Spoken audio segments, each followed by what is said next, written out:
আলহামদুলিল্লাহি রাব্বিল আলামিন আর রহমানির রহিম মালিকি ইয়াউমিদ্দিন।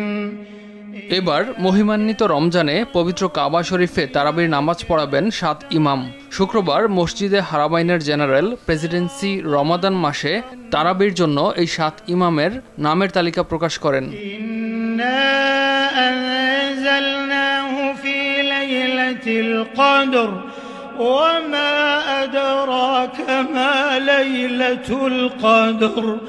নির্বাচিত 7 ইমামের মধ্যে আছেন শেখ আব্দুর রহমান আস সুদাইস, শেখ মাহের আল মুয়াইকলি, শেখ আবদুল্লাহ জুহানি, শেখ বান্দার বালিলাহ, শেখ ইয়াসির দাউসারি, শেখ বদর আল তুর্কি ও শেখ ওয়ালিদ আল শামসান।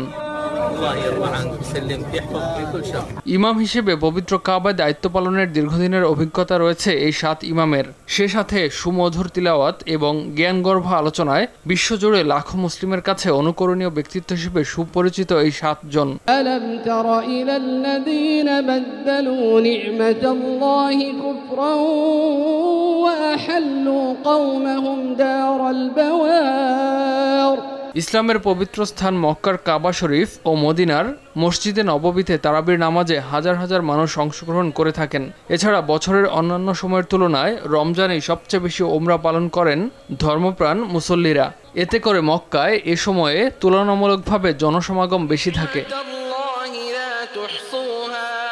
মসজিদে হারামাইনের জেনারেল প্রেসিডেন্সির তরফে জানানো হয়, খুব শীঘ্রই রমজানের তারাবির পূর্ণাঙ্গ সময়সূচি প্রকাশ করা হবে। বিশ্বজুড়ে মুসলমানরা এই মহিমান্বিত মাসে তারাবির নামাজ পড়ার জন্য প্রস্তুতি নিচ্ছেন, আর তা সুষ্ঠুভাবে পরিচালনার জন্য সব ধরনের ব্যবস্থা গ্রহণ করছে হারামাইন কর্তৃপক্ষ।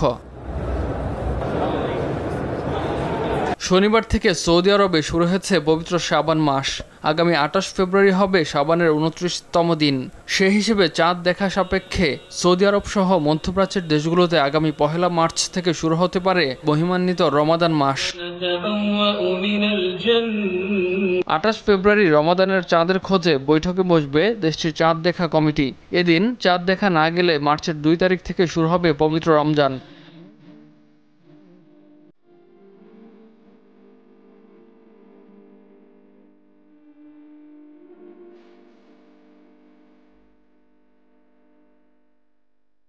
ইমতিয়াজ আহমেদ, RTV।